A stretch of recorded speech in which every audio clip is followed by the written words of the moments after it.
Step into analysis, please. Welcome back, everybody. Today we're discussing Westworld Season 4, Episode 3, titled Années Folles. Starting with the title, this is referring to the time in which Americans know as the Roaring Twenties, or the crazy years, the wild years.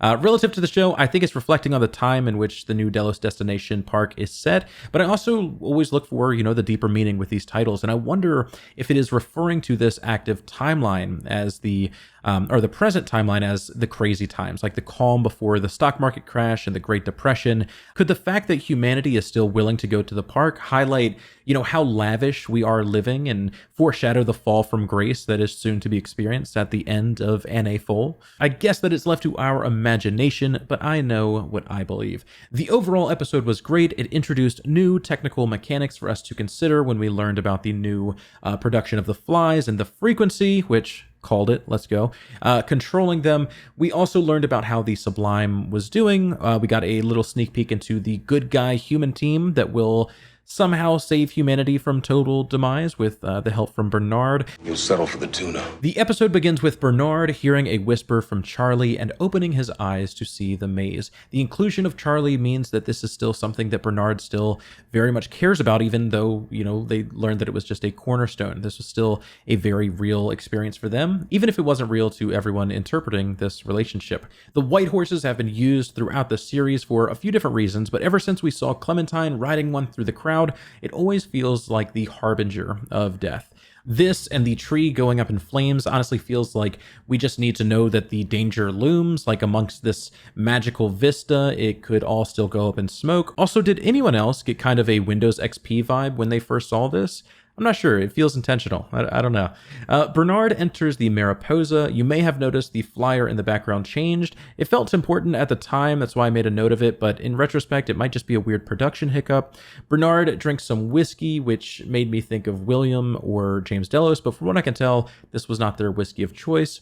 The scene quickly changes to the Mariposa covered in bodies and the Sweetwater town wearing matching colors. He walks into the city that they fought in throughout season 3 and finally appears at the tower. Now, this could be the complete tower, meaning the tower is similar to the maze or the door, and it metaphorically means something important for this complete journey. The maze was for them to become conscious, the door was for them to exist in the Sublime or escape, and perhaps the tower is to call the other hosts to this world, or maybe act as like a conduit between reality and the Sublime. I believe that hosts could choose to live in either the Sublime or the real world, and having a way to transfer between the two at will feels like the best way to go. Everybody has all of the choices that they so wish to want, but at the same time, I don't know why I would ever leave the Sublime personally. Now, this tower could also simply be the simulated version of the real tower existing somewhere in the world, and it could still relate to the control of the flies as we learned later on.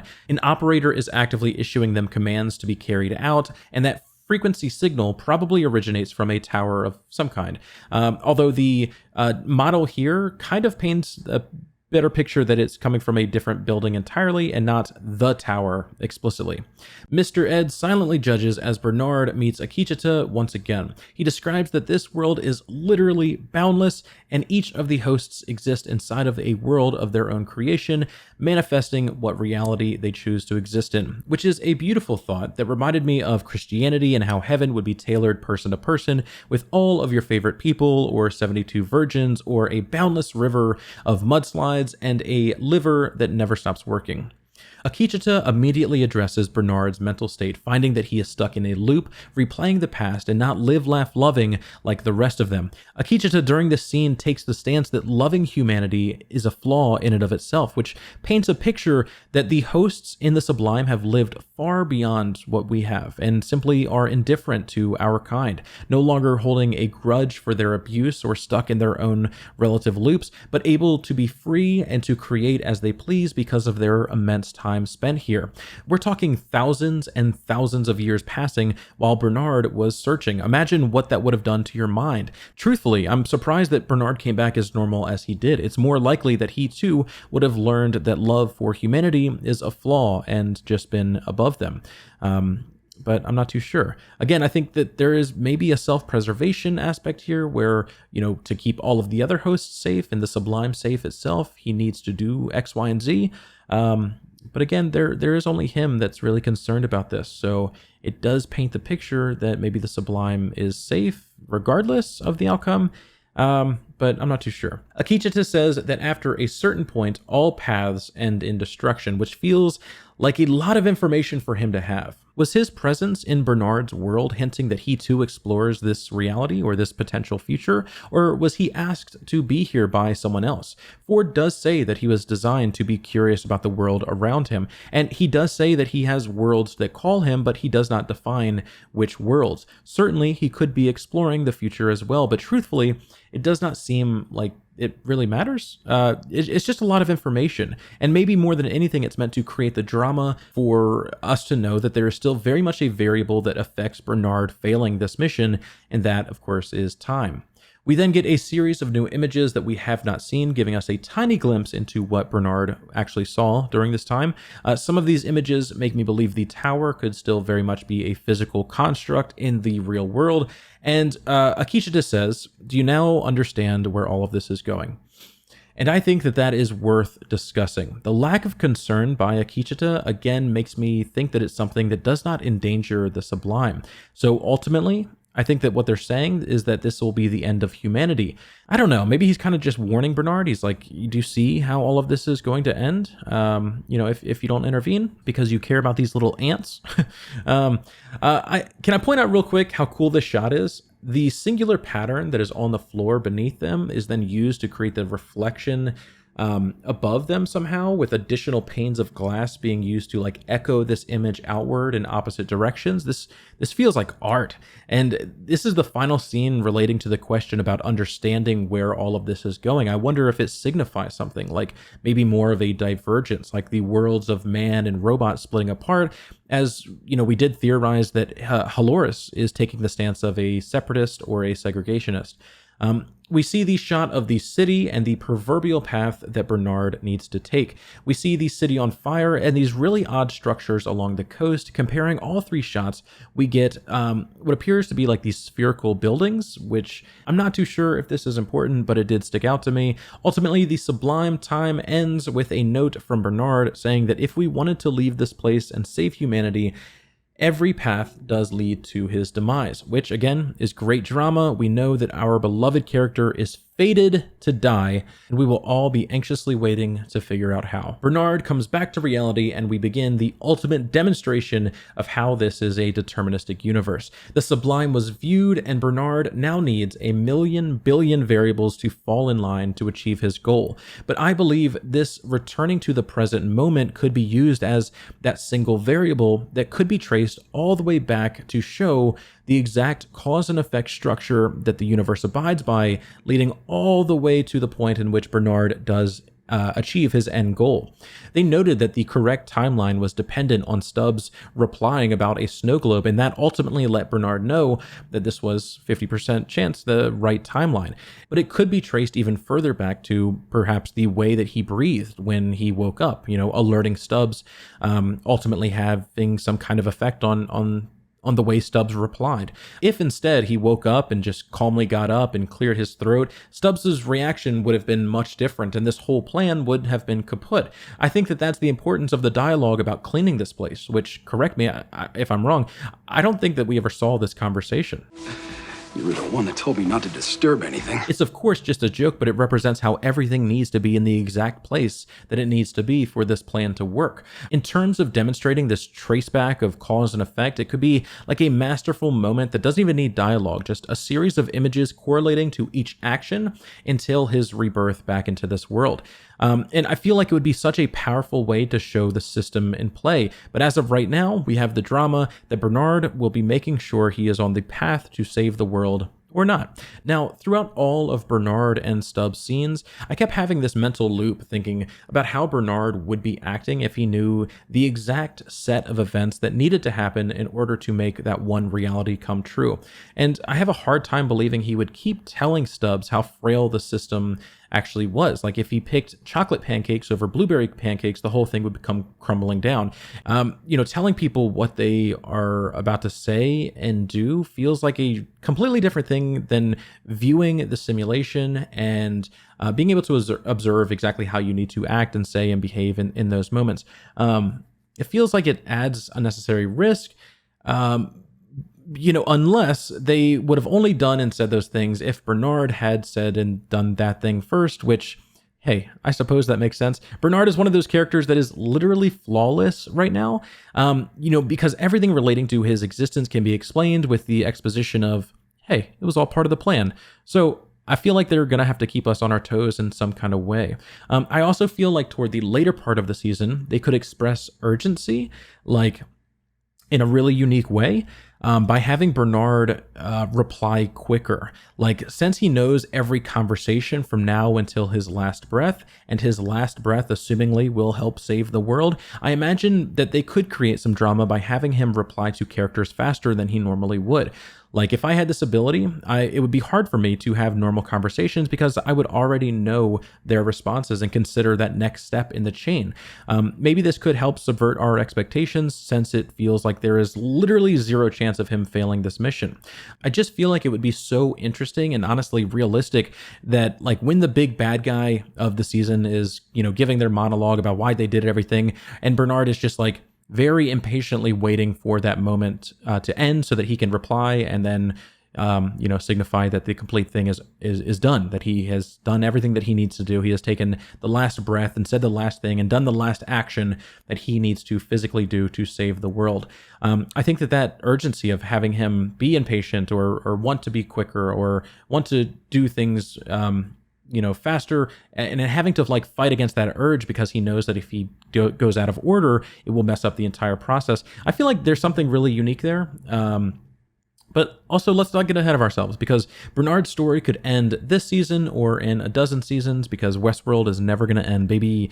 The credits roll, and we come to Maeve and Caleb coming back to Temperance. They go to the Butterfly Club, which in Spanish would be the Mariposa, and they observe the recycled storylines, and Bad Guy plays on the piano. Back with Bernard and Stubbs, we see them at the Rhodes End Diner. They discuss more about their world and the overall plan.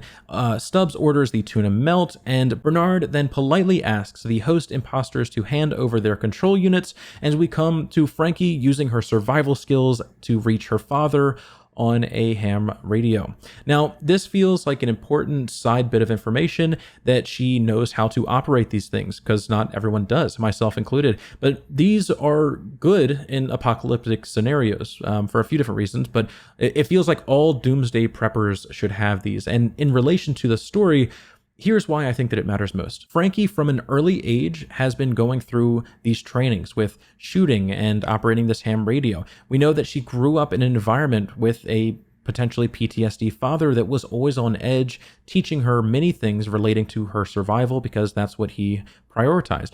The inclusion of the ham radio during the same episode that it was finally revealed that the flies are controlled by a frequency being emitted by Halloris makes me believe that Frankie will be the one that discovers the actual proof of the flies being controlled later on, at some point in the story. I believe she will be the person who discovers the frequency of this host uprising while searching for her father, as ham radios can access many more frequencies than CB and FRS radios. I also want to continue this rabbit hole with the concept of decoding the frequency, because we know that human ears cannot hear the frequency, and host ears can hear the frequency. I wonder if they are able to hear it after it's processed through the ham radio, or as, some kind of signal that's registered or observable in some kind of way. And they could theoretically decode and then track the data and the commands being sent back and forth, or at least maybe set up a proximity detection that would alert them whenever the flies were being utilized in the relative area.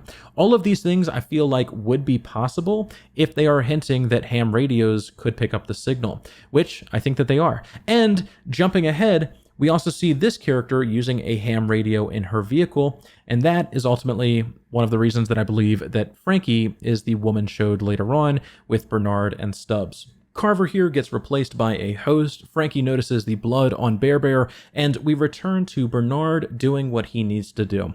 We get introduced to this badass who questions the purpose of the shovel, which we still don't know, and draws her guns. Bernard talks her down, revealing the host control units from the spies that were sent to infiltrate her organization. Bernard asks to be taken to the condemned lands, citing that as the location of her group. She replies that it's just sand for miles, which means that we should be wondering how this area became filled with sand, or started being called the condemned lands. It feels like probably this is around the Hoover Dam region, and or where the new Westworld park was built, the Delos Destinations park was built. That's my best guess anyway. Since this is the future, it feels like perhaps another park needed to be covered in sand and hide the obscene occurrence that happened here, like when Ford started digging up the town where Dolores had killed Arnold. Later on, they discuss a weapon, and I believe that digging for that weapon also parallels the unearthing of this town, or maybe the old park entirely. The weapon itself is something that gets brought up later on, but we might as well discuss it now. It feels like maybe something similar to when Dolores said that the forge was a weapon, signifying how it could be used against humanity. I wonder if they're going to do a similar thing, because I'm sure they're not digging up just a nuke, right? I think it's going to be something that isn't inherently evil, but could be used against the hosts or a specific host that opposes Bernard's plot to save the world. It might even be just the forge once again, and Bernard now sees a way to use it differently, and maybe a way that breaks humanity out of its aforementioned loops. I'm not too sure, but if it isn't revealed soon, it is all that I'm going to be thinking about for the rest of the season. I absolutely guarantee that. We return to Caleb and Maeve, more of the same old, until finally all hell breaks loose and we come to Frankie. She trusts her gut and refuses to go with Carver until she stumbles across the dead body of the real Carver. She lets her mom know, and so begins the most intense game of hide and seek. Mama gets the gun, and we return to Bernard and company entering the condemned lands. They avoid the perimeter defenses, which this is maybe reaching here, but it could also be a tiny hint about her true name, because her father again had this line before about teaching her the importance of securing the perimeter, about lighting up the perimeter. Back in Temperance, Maeve and Caleb play dead and ungracefully make their way to the inner workings of the park, or so they thought.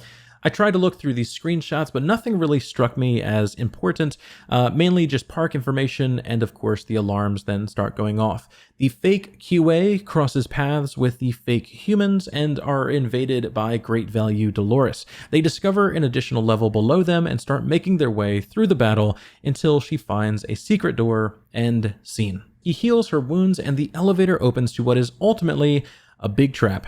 But before that, we get to see some of the process with the flies. It looks like they are real flies that begin as larvae and that are affected with a parasite. They showed this shot of the microscopic happenings, but truthfully, I'm not too sure what else this could be, aside from what Caleb said about the process being parasitic. The black goo moves on its own, which I think is interesting, or it could be heat, right?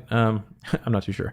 And it feels like some kind of nanotech or maybe biological manufacturing of some kind. Ultimately, I don't think it matters. They feed it to the flies as they develop, and the flies then target humans that are nearest to them. Maeve Jedi mind tricks the door, and we return to hide and seek. Old hosty boy here flips over the bed, and we get another wide shot of the room with no creepy alien like we had in episode 1. I'm still not sure what that was. They momentarily make us believe that Frankie was captured, only to be revealed later on that her mama saved her. This is ultimately the final reason that I believe this new character is going to be Frankie, because they switched between these scenes quite often, as if hinting they were one and the same person, and we were just seeing the origin story as the present plot develops. We then return to Bernard receiving a warm welcome and him offering his help, the location of the weapon that they have been searching for. I wonder what that process looked like. I wonder if he had to search for it. I wonder if he was just digging, there's millennia of him just digging in the desert. I don't know. We then come back to Maeve and Caleb seeing this interesting structure that appears to be the origin of the fly's control. It'll be interesting to know if this controls all of the flies or only the flies in the proximity of the new park, which I think is more likely. Because it is frequency-based, we know that it has a finite range, and there could be a much larger structure elsewhere that may or may not be called the tower whenever it is revealed. We see it is a low-frequency resonance generator, and it has a set of frequencies in which it operates. It looks like there are a total of 7 patterns that can be activated to do a variety of different things. When we see the trap being set for Caleb, we have this little tidbit citing infrasound inducted obedience trial 27A under Project Chrysalis. Chrysalis referring to the time between pupa and adult, referring, I believe, only to butterflies, which is interesting. You should also take note of the lights overhead, still showing this structure similar to the tower like we've seen before. We see again these 7 stages, and it transitions to one final one when it is time for them to take their own lives. Perhaps this is simply the stages of life, like, becoming like from larva to adult, and now it's simply once you are affected, you do these tasks. This is your 7 stages of life. You are there for the host bidding until finally it is time for you to take your own life. I think that would be pretty interesting. Maeve, throughout this entire interaction, struggles to open the door while the machine behind her pumps out the commands. And in retrospect, I feel like maybe she should have just broken this machine. Regardless, Caleb pleads with his life to make his daughter listen, and the door unlocks and William comes to get immediately destroyed by Maeve, only to then pop out of nowhere for round 2. Host Frankie unleashes the flies with some masterful CGI, and Caleb lays down and accepts his fate. The episode ends with big reveals about the frequency controlling the flies, the weapon of the condemned lands, and Bernard on a mission to make a single future timeline happen. But with that, we come to the end of the video. If you liked this episode, it was kind of short in retrospect. I didn't have too much to talk about, but please be sure to let me know if I left anything out. Leave a comment, leave a like, and please subscribe, as I'm trying to hit 50,000 subscribers before the end of the Westworld season. Special shout out to my top tier Patreon, Michael Linck, the golden boy from Gilgamesh. If you're interested in supporting content just like this, please check out the Patreon today. One last observation that I want to make for everyone who has stayed this long: Bernard is now relying on every single object and person in the world making the choices he determined leads to saving the world in a timeline that might be around 20 years in the future. In the present, with Maeve and Caleb, Hale is working on a new project that will make all humans, or infected humans, do and say exactly what they would like them to do and say. It feels a little too coincidental, needing a perfect timeline to exist, and then creating a system in which you could help that perfect timeline exist, assuming you could observe it and then make everyone do and act and say and construct and deconstruct everything that they would have in that perfect timeline. It feels like, I don't know, it feels again too coincidental, but let me know what you think in the comments below. Much love, everybody, and I cannot wait to talk to you all again soon.